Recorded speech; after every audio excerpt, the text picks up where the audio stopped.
E adesso vorrei passare a Fioravanti, che è una cosa importante da fare. Per la prima volta, Francesca Mambro e Valerio Fioravanti, condannati più volte all'ergastolo per numerosi omicidi, scelgono di deporre nell'ambito di questo processo.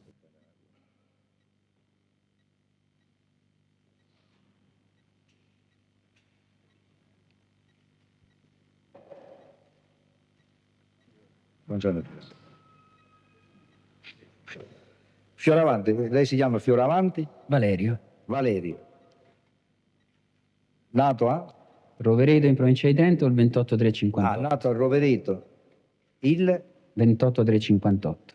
Lei non ha una professione, un mestiere, un'arte? Era studente, che cos'era? Beh, ha studiato? Ho studiato, sì. Niente. Studente. Dunque, allora, Fioravanti, lei vuol fare una dichiarazione, vuol dire qualcosa?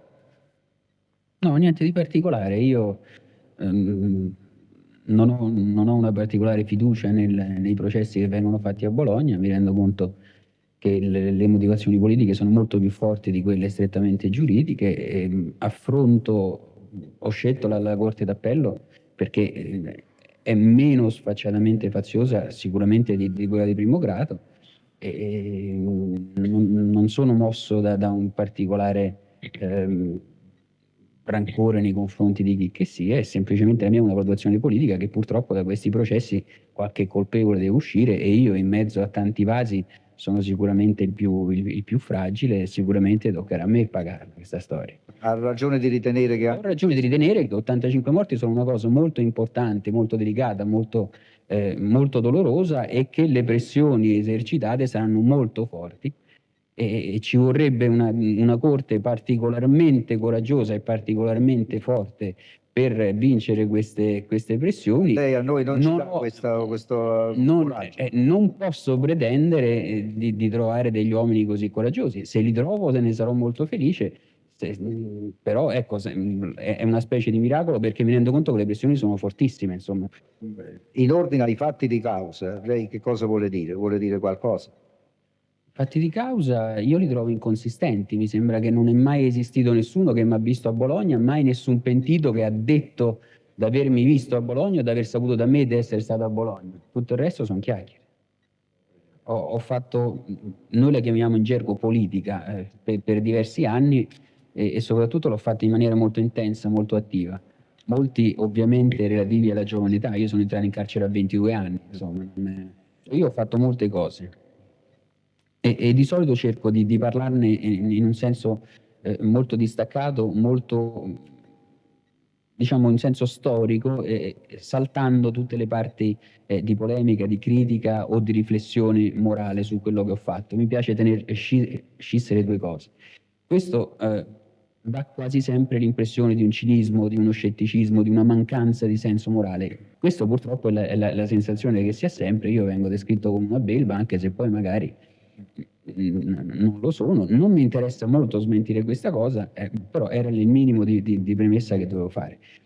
Tornando agli inizi della mia attività politica, la mia attività politica in realtà ha un inizio che io scherzosamente ho definito materno.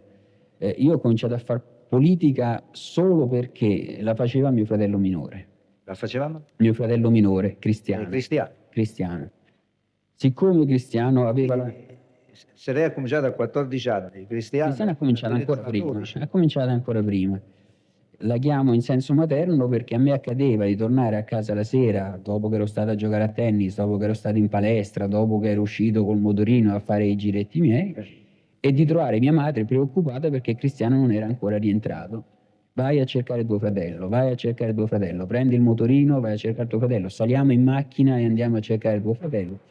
A forza di essere mandata a cercare mio fratello, quando poi la macchina di mia madre è stata bruciata dai compagni come rappresaglia per questo ragazzino di 12 anni che girava per il quartiere ad attaccare i manifesti e che era stato visto salire su questa macchina, per me, e quando mio fratello ha cominciato a prendere le prime botte, le prime bastonate, in me è scattato, diciamo, quell'istinto protettivo del fratello maggiore.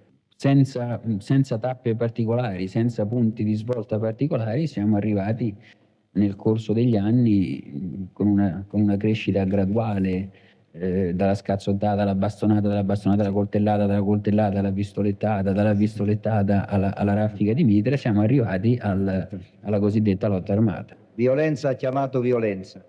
senza, diciamo, momenti particolari di tensione. Insomma, è stata una cosa molto graduale, molto semplice.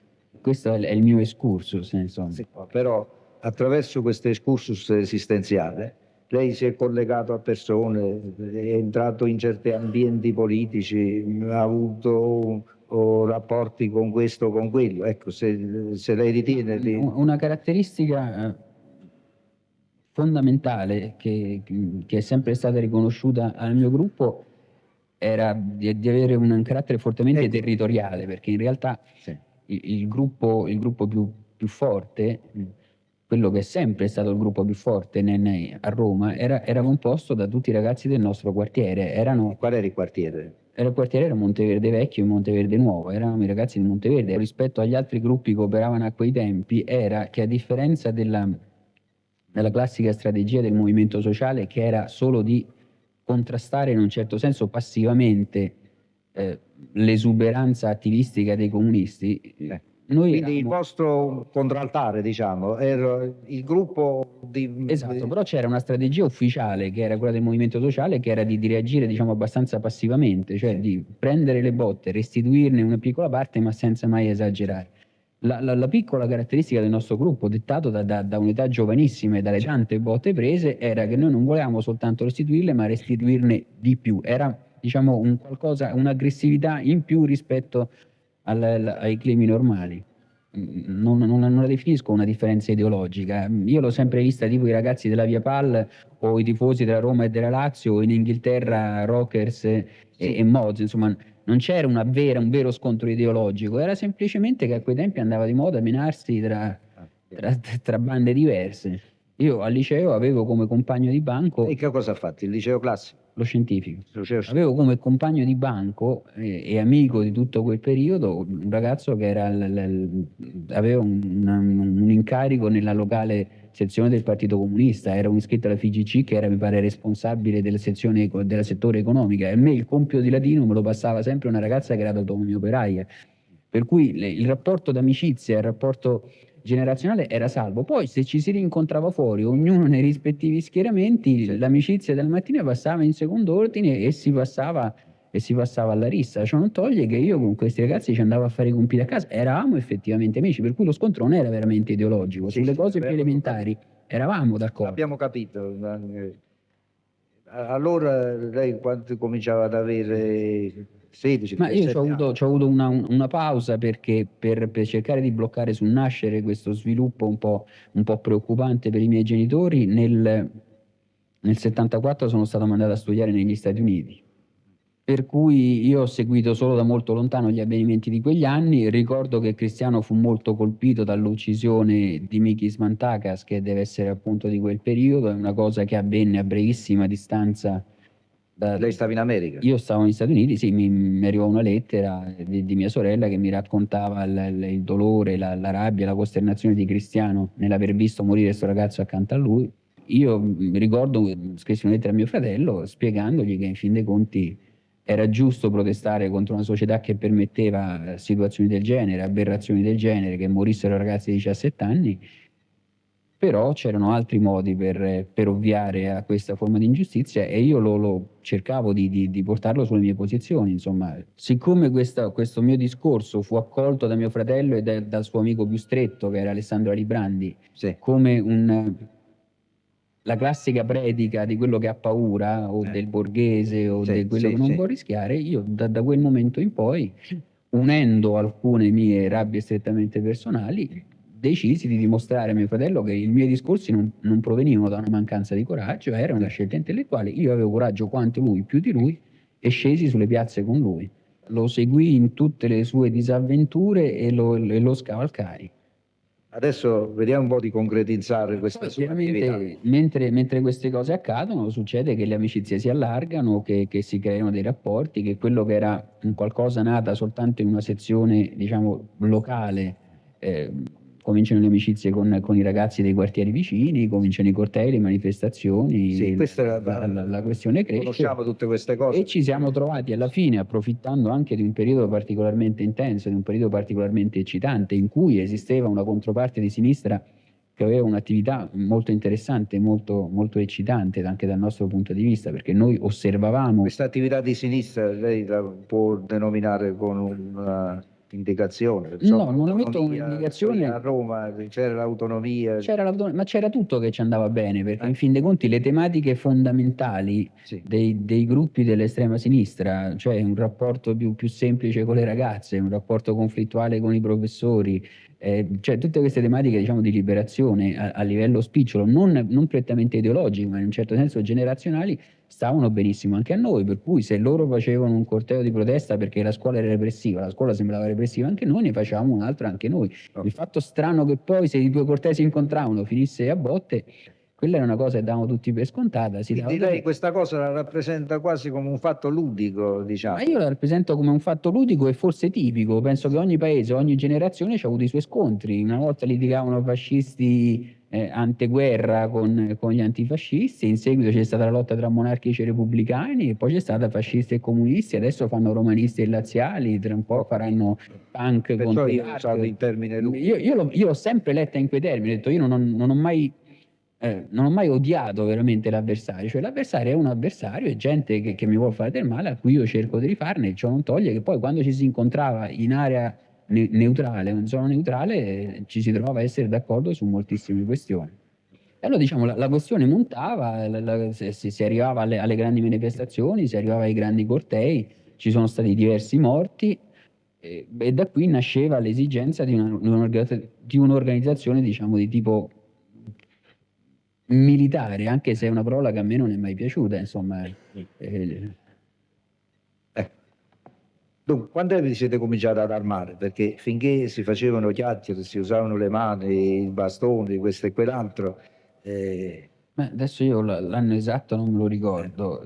Diciamo che i primi momenti di forte tensione furono quando a Milano fu ucciso Ramelli. Io ricordo che comprai la mia prima pistola, un catenaccio, e con due compagni di classe decidemmo di andare a Milano per partecipare alle manifestazioni, e da lì la storia si è ripetuta infinite volte.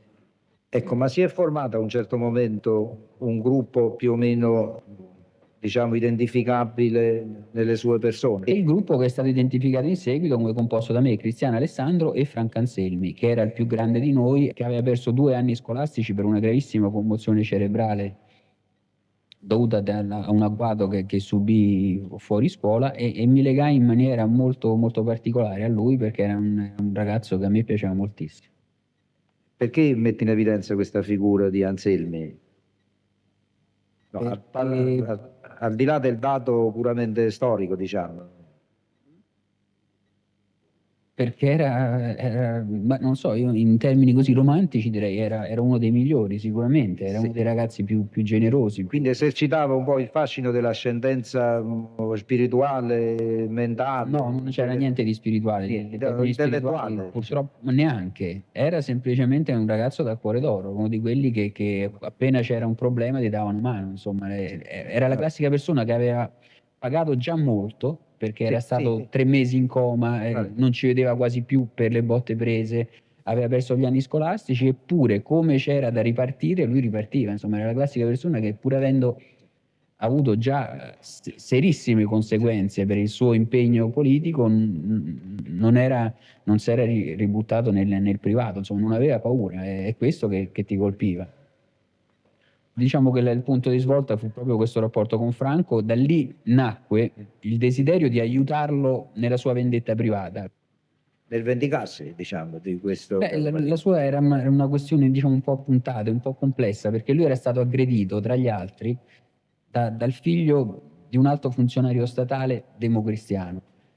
Lui non si accorse di quello che gli accadde, rimase in coma 3 mesi, ma questo ragazzo fu denunciato dalla gente che aveva visto l'aggressione, e tutte le volte che c'era l'udienza del processo, questo qua non si presentava e ottenevano in una maniera più strana i rinvii del processo, e ogni volta Franco mi diceva: andiamo lì, mo lo becchiamo, lui e i suoi amici, e gliele ridiamo. E lui questo non riuscì mai a portarlo a compimento, perché questo ragazzo era protettissimo dalle amicizie del padre, era protettissimo dal denaro, cioè le classiche cose che succedevano a quei tempi, Ecco, insomma. ma poi E il suo desiderio di ottenere vendetta aspettandolo nei dintorni di Piazzale Clodio o la giustizia anche al limite in Alba era continuamente frustrata. Da qui, diciamo, l'estensione, l'odio che era semplicemente verso questo ragazzo, questo comunista, divenne odio per tutto un sistema che evidentemente lo proteggeva. Qui nasce il nostro desiderio di, come avrebbero detto in seguito le Brigate Rosse, di alzare il livello di scontro. E quindi facemmo i nostri primi morti. questo lei ha usato un'espressione qui molto sintetica, Sì, certamente molto anche dolorosa. Facemmo i primi morti. sì. Che cosa vuole dire che facemmo i Vuol primi? dire che adesso io gli anni non li ricordo, però io ero subito dopo il liceo, io sono partito per il servizio militare volontario. Sì. Finita il servizio militare, io feci anche il carcere Ecco, militare. lei prese sottrasse anche del materiale, non lo so, questo Sì, sembra che feci sia una anche cosa quello. Io confermata. feci risse, litigai con i superiori, con tutto quello che si poteva fare. Sì. Come E diceva il in una generale. caserma portò via un po' di armi, un po' Sì, di sì, esplosivi, se non mi sbaglio. no, bombe a mano, le casse, Bomba a mano. sì, 50 kg di bombe a mano in cassette, poi 25 furono ritrovate e le altre riuscì a farle arrivare fino a Roma. Nel frattempo, nei vari scontri romani, moriva Walter Rossi. A sparare a Walter Rossi erano stati Cristiano ed Alessandra Librandi. Era stato Cristiano ed Alessandra Librandi. Walter Rossi. Sì, questo lo ha raccontato Cristiano a suo tempo e C'è stato un non è una processo? chiamata No, in correità. c'è E, stato un processo pure per questa cosa, non ancora, o non proprio. sai, c'è un numero enorme di quelli che giudiziariamente andrebbero chiamati tentati omicidi che non è mai stato perseguito. Insomma, io ho letto i verbali perché Cristiano ne ha parlato, Sì, ma ma questo evidentemente Rossi è morto, se il non mi sangue dei sbaglio. ragazzini a quel tempo Questo è non era Rossi, importante. questo non è un tentato omicidio, questo è un omicidio. Ma se non è mi andato da sbaglio. nessuna parte perché in realtà il vero, diciamo, la pistola era una che se la passavano nell'altra ed è finita che Cristiano è riuscito ad attribuire il colpo mortale ad Alessandro. Insomma, Alessandro è morto e il processo lì è finito. Ah, quindi si è fatto un processo, io quello No, che non dico. si è fatto perché Librani è morto, insomma. No, quindi voglio dire, suo fratello è stato lo stesso inquisito. È stato inquisito, però come ovviamente la questione è ricaduta su Alibrandi, Alibrandi non era più in grado di rispondere in Questo quando giudizio. avvenne, questa uccisione di Rossi? Grosso modo, 77? 70.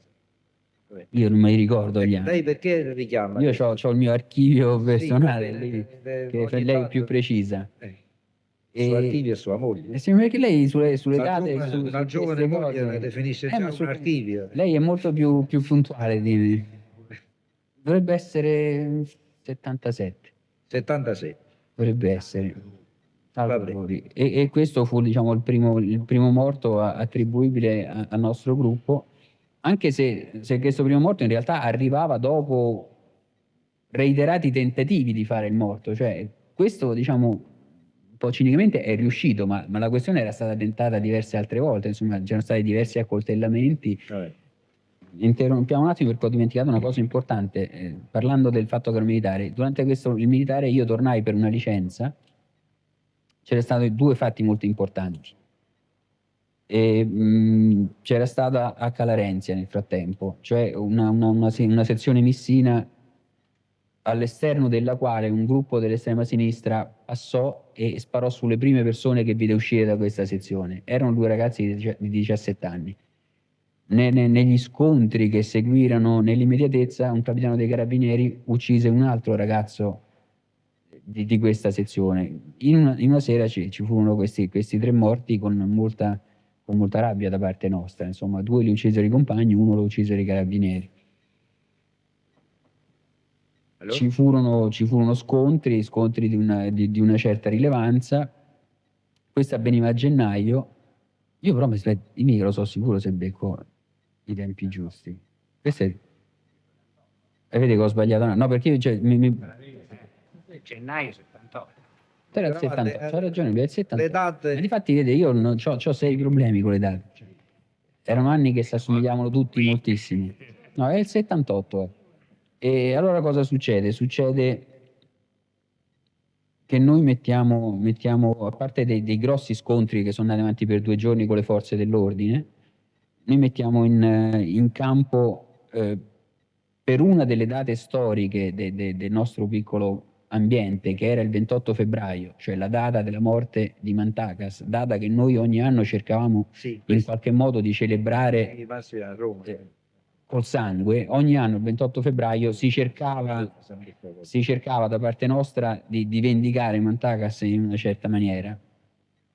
Per questo ennesimo 28 febbraio, freschi dell'uccisione di altri 2 ragazzi, noi mettemmo in campo la prima azione, in un certo senso un po' militare.